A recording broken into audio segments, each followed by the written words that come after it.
things kicked off this week, and I put a question mark where my game is because I wanted to surprise you of what I've been playing, and I don't know if you've been following me on my Switch and seen something. A new game which got dropped last week was Pokemon Café Mix.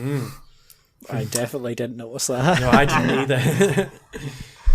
Thought it would come as a surprise. I kind of dismissed it, it's one of those puzzlers and it looks like a match 3 kind of thing, but it's got slightly different mechanics.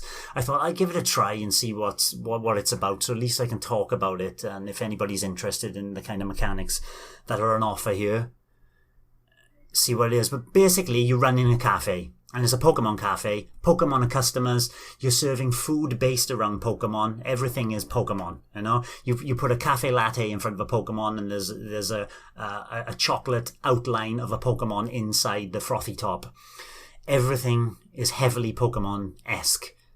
But graphically, well, it's a stunner. The kind of graphical style they've gone for here is extremely cute. But it's these hand-drawn images of Pokemon, all very well animated. This is one of the best looking Pokemon games in its kind of graphical style I've seen. Very enjoying it on that aspect. So you're in this cafe, you're in a cafe front, you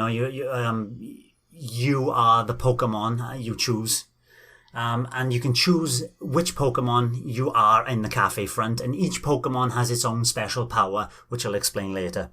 So you start off with, I believe, Eevee.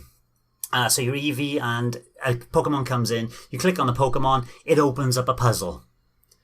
And the puzzles itself aren't too complex in the beginning. They're very match 3, except that you've got a lot of the play area, you've got a lot of Pokemon faces, maybe 3 or 4 different Pokemon.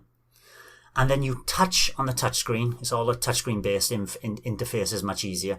So you touch on the touchscreen to select one of those individual faces. And then as you drag your finger around the screen, the Pokemon you've selected, say you're touching a Pikachu face, it will automatically stick to all the other Pikachu faces that you pass by.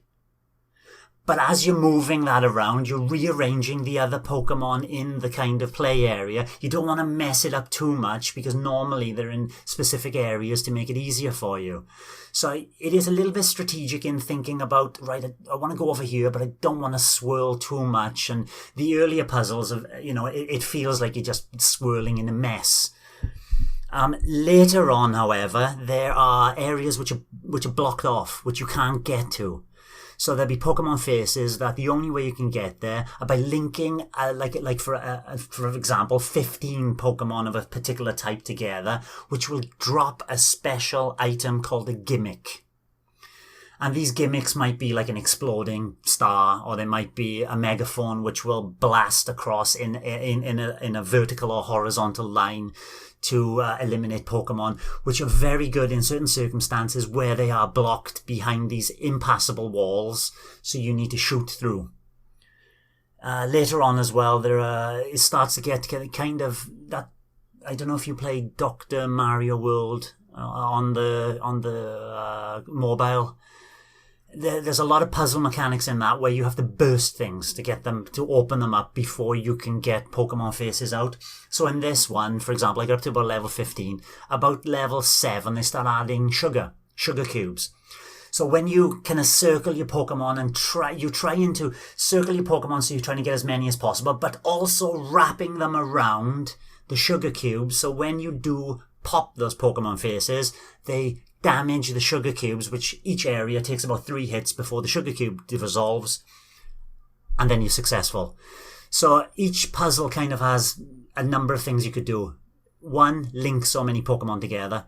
2, clear the Pokemon. 3, get rid of the Pokemon that are blocked behind. Or 4, get rid of all the sugar cubes in strategic management of exploding your Pokemon around the sugar cubes or next to the sugar cubes.